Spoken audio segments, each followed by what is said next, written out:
Welcome back to Calculus 3, and we are in the introduction part of vectors. And here the definition of vector. A vector, it is a quantity that has both magnitude and direction. And also when we compare two vectors, we say two vectors are the same or equivalent vectors if they have the same magnitude and direction. And these V's, V1, V2, V3, V4, V5, they're all the same because they all pointing to the same direction and they all having the same magnitude, same length. Okay, when you consider vector as a line segment, the length, it is the magnitude. And also we talk about the vector operations, right? One operation, it is a scalar multiplication. A vector multiplied by a scalar quantity. In general, when you have a scalar quantity which is positive, the vector is pointing to the same direction.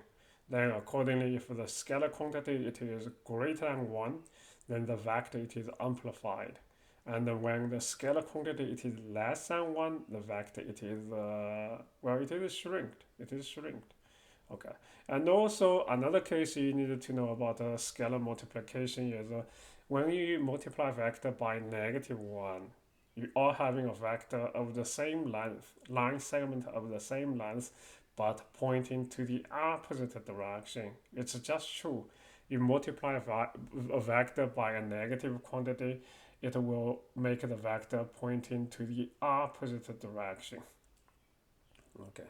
And also we talk about vector addition. Remember the triangular rule and the parallelogram rule, vector addition. And also one thing just to clarify, in general, we are having two operations for now, vector addition and scalar multiplication. And you may wonder what happened to subtraction.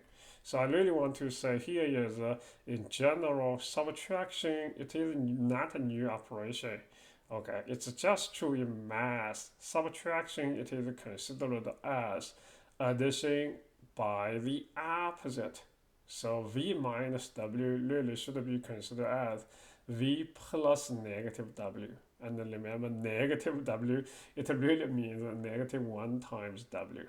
And also, accordingly, we have the parallelogram rule and the triangular rule for vector addition, vector subtraction.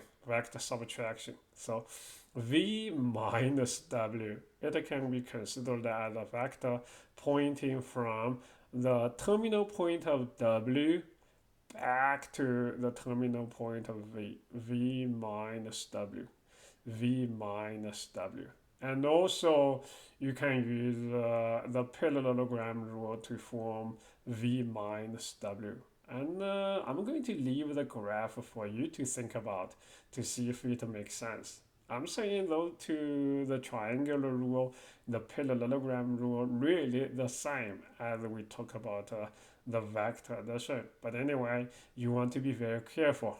We are adding the opposite of W. So you want to manipulate this W into the opposite direction. Okay.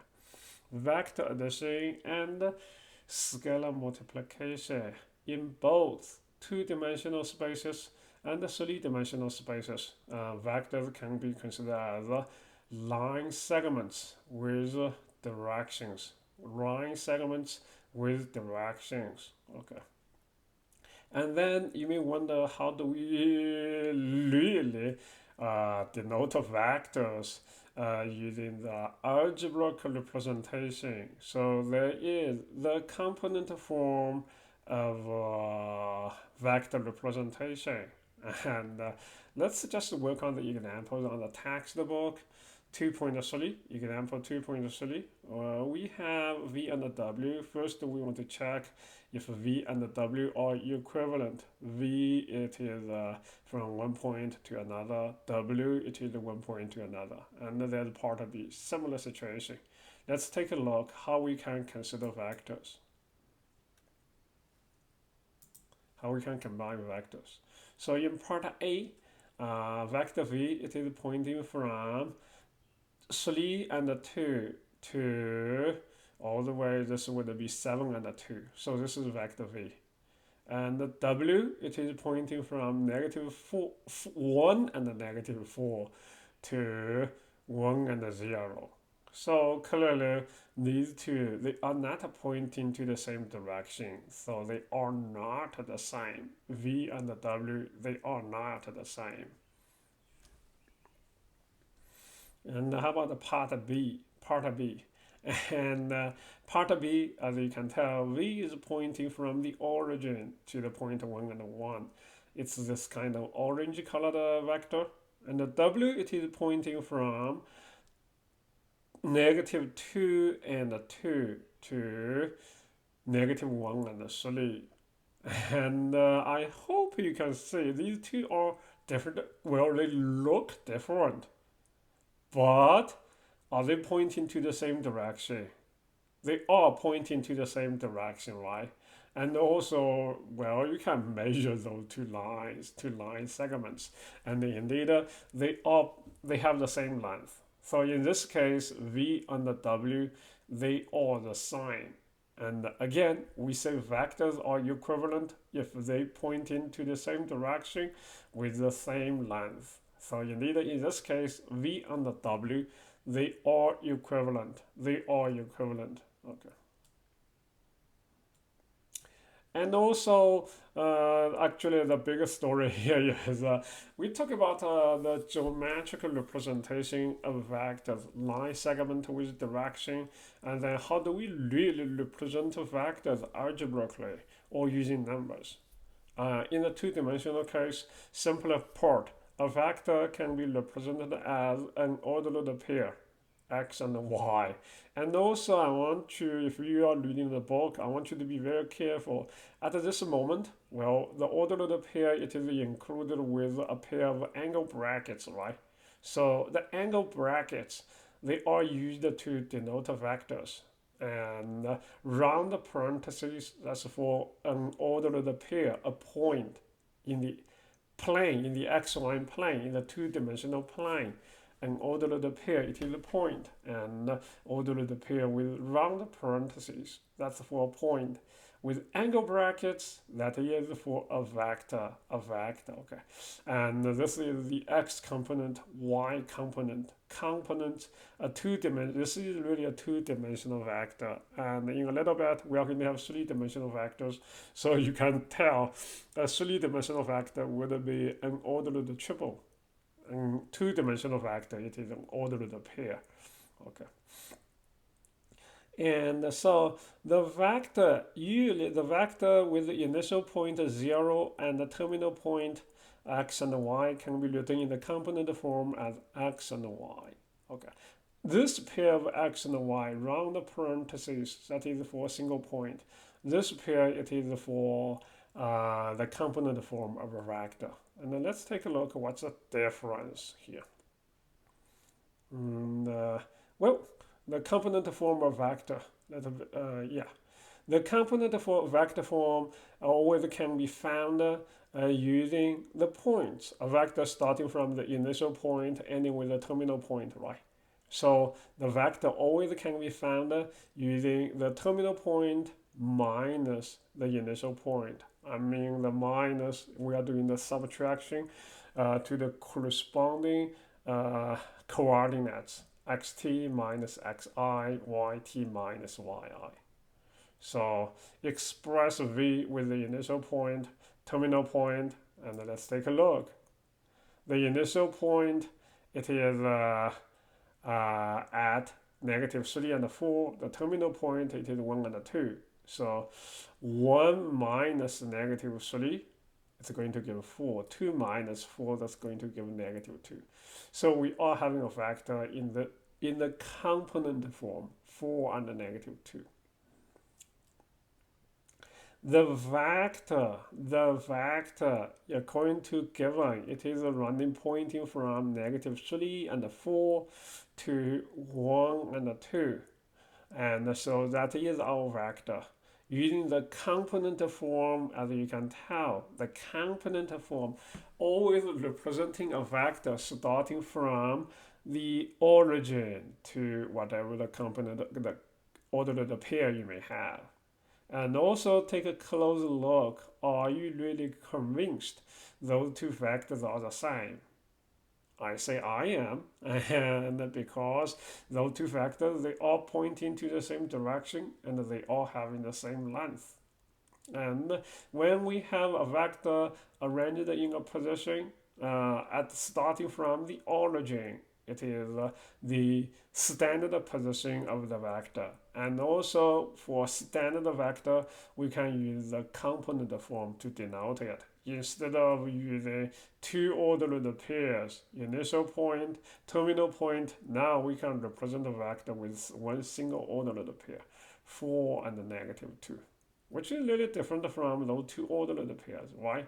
But anyway, this does denote the vector from those 2 points or those 2 pairs of ordered pair or ordered pairs. Okay, ordered pair, 2 ordered pairs. No.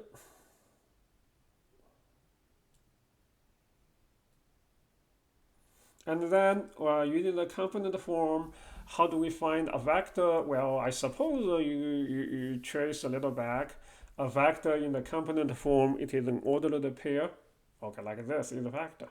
And I suppose you know how we can decide the direction from this ordered pair. And then the other thing is, what is the magnitude? And now I'm seeing clearly. Actually, this is the notation used on the textbook. I call this as double bars. But anyway, usually we just use a single pair of bars to denote the norm in writing, not the absolute value. The norm, it is the length of the line segment. So if you understand the actual meaning of the components, the component form of vector, it always starts from the origin. So accordingly, the length simply can be calculated using this formula. The square root of sum of squares of the components. That is the norm of the vector. Norm of the vector. Okay. And now let's take a look about the scalar multiplication and the vector addition again. The scalar multiplication, simply it is defined as when you have a scalar quantity multiplied by a vector, you multiply the scalar quantity to each component. Okay. And the vector addition, you are going to form a new vector such that the components of the new vector would be the sum of the corresponding components of those 2 original vectors. That makes sense, right? This is kind of multiplication, but anyway, this k will have to be multiplied to both components. And the vector addition, certainly we are adding the corresponding components together, but the result still it is vector. So we call this as vector addition. Vector addition. Okay. And how about let's take a quick look if we can handle a situation like this. Let v be the vector with the initial point and the terminal point, and the w. V plus w. V plus w. And also we want to calculate what is the component form of v. Component form of v, I suppose you understand, it would be the difference between the terminal point and the initial point, right? So 8 minus 2, that's 6. 13 minus 5, that's 8. So the vector form, the component form of vector v, it is really 6 and 8, not 2 and 5 or 8 and 13. That's a different ordered pair. How about let's just click on the solution on the textbook. So as I just said, the component form for the vector, it is from those ordered pairs, the difference of ordered pairs. That's 6 and 8. And then the norm of the vector, this is the norm of the vector, square root of 6 squared plus 8 squared. That tends to be 10. Okay. Vector v, the actual position in the standard position, they are the same. They are the same because they are pointing to the same direction. They are pointing to the same direction with the same length. So vector v. And it's easier to make arrangement arrangement of a vector when it is placed in a standard position. And then the rest, I suppose that are easier. We add two vectors and then we do a scalar multiplication. And now we are having scalar multiplication and addition, and indeed there's subtraction involved. Remember, subtraction, it is the addition by the opposite. So you get negative 2w first, then add to vector v. Hey, thank you for watching, and this is the beginning part of vectors.